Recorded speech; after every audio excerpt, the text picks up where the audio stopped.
Assalamualaikum warahmatullahi wabarakatuh. Alhamdulillahirrabbilalamin. Allahumma sholli ala Muhammad wa ala ali Muhammad. Baik anak-anak Ustaz, sebelum kita mulai pelajaran TIK kita, mari kita buka dengan lafaz basmalah. Bismillahirrahmanirrahim. Pada hari ini kita akan mempelajari materi tentang pemrograman Pascal.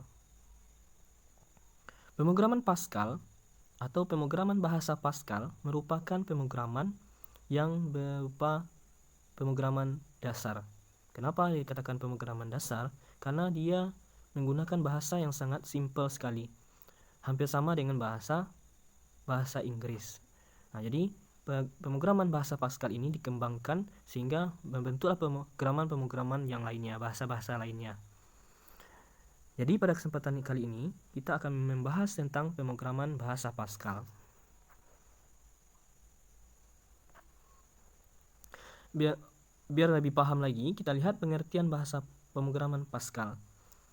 Pascal merupakan satu pemrograman komputer yang sering digunakan oleh mahasiswa dan akademisi untuk membuat sebuah aplikasi pada komputer. Dia terdiri dari algoritma dan pemrograman terstruktur. Nah, di sini kita bisa lihat bahwa yang pertama kali menemukan bahasa pemrograman ini adalah ahli matematika dari Prancis di abad pertengahan, dan namanya diabadikan sebagai bahasa pemrograman Pascal, yaitu namanya Blaise Pascal. Nah, Blaise Pascal ini diabadikan sebagai nama bahasa pemrograman sebagai menghormati penemuannya yang sudah digunakan oleh orang lain. Dan bahasa pemrograman Pascal ini sudah dijadikan bahasa pemrograman di Apple Lisa.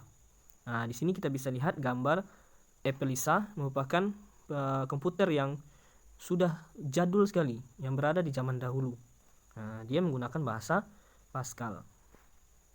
Nah, kita lihat struktur dasar dari pemrograman Pascal.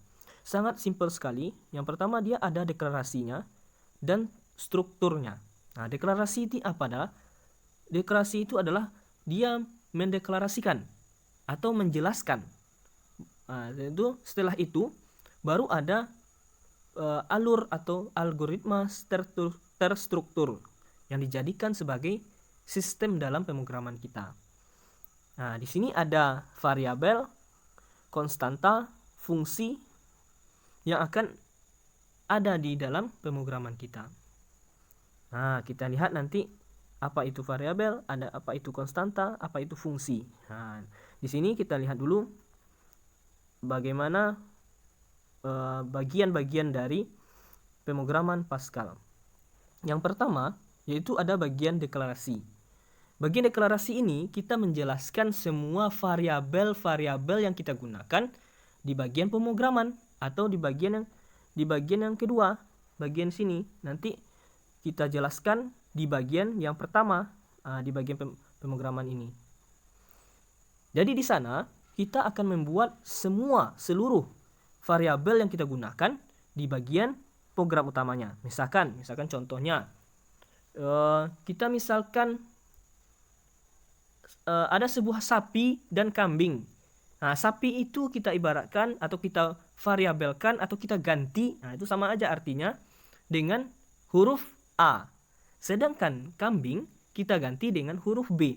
Deklarasi itulah yang dinamakan dalam variabel. Nah, jadi variabel itu adalah sebagai pengganti. Jadi dia lebih mudahnya melakukan pemrograman, kita ganti dengan variabel-variabel yang simple sekali. Jadi tidak memerlukan kata-kata yang panjang. Seperti itu. Jadi, misalkan kita membuat 5 sapi. Berarti sapi itu kita jadikan A, berarti dia ada 5A. Nah, 5A itu, angka 5 itu kan berupa angka, bukan huruf. Jadi angka itu dilambangkan ada berupa integer, ada berupa boolean, ada berupa byte. Nah, jadi nanti kita akan lihat integer itu apa, boolean itu apa, byte itu apa. Nah, bagian pemrograman utamanya barulah kita buat maunya seperti apa, algoritmanya seperti apa. Nah, kita lihat slide berikutnya. Nah, di sini adalah bagian-bagian perintah dasar dari pemrograman Turbo Pascal. Yang pertama yaitu uses CRT. yaitu gunakan untuk manipulasi pengaturan layar, pengetikan naskah, yaitu menampung 80 karakter dan 25 baris. Nah, jadi setiap pemrograman kita harus kita mulai dari uses CRT. Selanjutnya CLR SCR, artinya adalah clear screen, yaitu setelah kita menggunakan uses CRT, kita menggunakan clear screen, yaitu menghapus. Kalau kita tidak menggunakan clear screen, maka dia akan muncul di awal kita melakukan running itu menjalankan program kita, akan muncul memori, dibilangnya memori sekian-sekian pada baris sekian-sekian. Jadi untuk menghilangkan itu, kita menggunakan CLR SCR. Nanti kita lihat bagaimana perbedaan kita menggunakan CLR SCR dengan yang tidak menggunakan CLR SCR atau clear screen. Nah, selanjutnya begin. Begin ini adalah untuk memulai sebuah pemrograman kita. Harus kita awali dengan begin. Jadi kalau tidak kita mulai begin, maka dia tidak akan salah seperti itu. Nah, jadi kan pemrogramannya sangat simpel sekali menggunakan bahasa Inggris. Selanjutnya itu write. Write itu adalah kita menulis. Nah, jadi kita menampilkan tulisan atau angka kita di dalam layar. Itu saja fungsinya, hanya menampilkan, yaitu sebagai outputnya saja. Read line bedanya adalah dengan write. Kalau write dia itu menulis pada baris itu, sedang read line menulis pada baris berikutnya. Line itu untuk enternya. Jadi dia menulis pada baris berikutnya seperti itu. Kalau read ada perintah untuk membaca data masukan atau input. Nah, jadi kita bisa membuat misalkan nama itu adalah kita buat dalam bentuk integer. Nanti kita masukkan nama, nama. Nah, nama itu sudah kita berikan variabelnya sebagai inputnya, masukannya. Misalkan biasanya kita buat sebuah form pasti nama titik 2, ya kan? Yang kolomnya itu, kolom tempat kita mengisi nama kita itu adalah bagian dari read itu, bagian masukkan inputnya. Nah, itu maksudnya kalau dalam pemrograman bahasa Pascal. Sama aja dengan readline. Readline itu dia di bawahnya, misalkan nama, masukkan nama Anda. Nah, dia muncul masukkan nama itu kursornya berada di bawahnya. Sedangkan tadi yang tidak pakai ln, read-nya saja, maka dia akan memunculkan kursornya di sampingnya. Nanti kita bisa lihat nanti bagaimana contohnya. Sedangkan n itu mengakhiri dari pemrograman kita. Nah, di kita lihat adalah variabel, pengertian variabel. Variabel sudah saya sampaikan sebelumnya. Variabel itu adalah sebagai penggantinya atau penanda identitas. Misalkan yang tadi saya bilang itu, sapi kita ganti dengan X, atau kambing kita dengan Y, maka X tambah Y sama dengan berapa? Seperti itu. Atau hasilnya itu adalah C. C sama dengan X tambah Y. Y misalkan masukkan 5, X-nya masukkan 3, berarti X tambah Y sama dengan C kan? Berarti C-nya adalah 5 tambah 3 adalah 8, seperti itu. Nah, jenis-jenis tipe data dalam Pascal. Nah, ini yang Ustaz sampaikan tadi. Kalau integer itu berupa angka bulat, yaitu dari 1 sampai 1000. Kalau sebenarnya ada sampai 1.000.000. Real adalah bilangan berisi desimal. Nah, jadi nanti kita buat pada deklarasinya var itu variabel, di bawahnya misalkan A sama dengan integer, berarti angkanya adalah bilangan bulat. Nah, misalkan dia adalah bilangan pembagi, misalkan 3 bagi 5, itu kan bilangan berkoma, berarti tidak bisa kita gunakan A-nya itu, misalkan A sama dengan B per C. Nah, yang A-nya itu tidak boleh kita ganti atau kita buat dalam atau kita deklarasikan dalam bentuk integer. Kenapa tidak bisa? Karena bilangannya bisa jadi bilangan berkoma, misalkan B per C. B-nya saja misalkan 5, C-nya adalah 2, berarti 5 bagi 2 adalah 2,5. Dia tidak akan keluar hasilnya. Nah, jadi harus menggunakan boolean yang berisi bukan boolean, real yang berisi angka desimal. Nah, itu maksudnya. Adalah bilangan yang berkoma. Desimal itu adalah bilangan berkoma.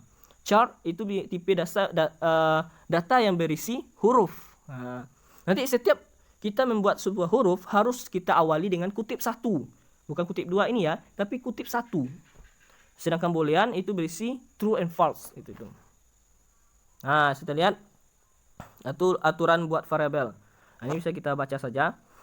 Tidak boleh menggunakan karakter underscore angka di awalinya. Kita lihat di sini. Seperti 9 ayam ini tidak boleh. Belajar plus tidak boleh. Harus seperti panjang underscore persegi itu boleh. Itu ya. Nah, kita lihat fungsi perbedaan dari write and write line. Write dan write line sama-sama digunakan menampilkan sesuatu dalam kode Pascal. Perbedaannya adalah dia menampilkan, kalau right dia menampilkan pada baris itu juga, sedangkan right line dia menampilkan di bawahnya atau baris berikutnya. Itu saja bedanya. Nah, kita lihat di sini contohnya. Nah, di sini kita lihat ini dari setelah uses CRT dari const sampai var ini, itu adalah bagian deklarasi. Nah, sedangkan yang ini adalah bagian menu utama atau program utama kita. Nah, kita bisa lihat di sini, yaitu kita deklarasikan konstantanya. Konstanta itu adalah bagian yang tetap gitu. Bagi kota itu sama dengan Ambon. Nah, seharusnya nama ini bisa juga jadi konstanta, tapi di sini tidak kita buat konstanta. Kita buat jadi bentuk variabel di sini. Nah, kita buat variabel. Nah, nama biasanya kalau kita buat nama, pasti hak jawabannya adalah huruf, atau kita menampilkan nama itu adalah huruf, ya kan? Nggak mungkin nama itu angka. Nah, jadi karena dia huruf, maka dia harus menggunakan tanda string. Nah, dia titik 2 string. String itu adalah menampilkan huruf. Nah, di sini dia stringnya sama dengan Johnny. Kutip 1 Johnny. Nah, jadi otomatis dia menampilkan Johnny, tidak akan menampilkan yang lain. Itu maksudnya. Umur biasanya tidak mungkin huruf. Berarti umur ini harus diisi dengan angka. Jadi di sini dia otomatis ngisi angka 17. Nah, jadi di sini kita tidak ngisi apa-apa, hanya menampilkan yang sudah ada di deklarasi. Nah, itu yang bagian pertama. Karena kita belajarnya tentang write, bukan read. Nah, gitu.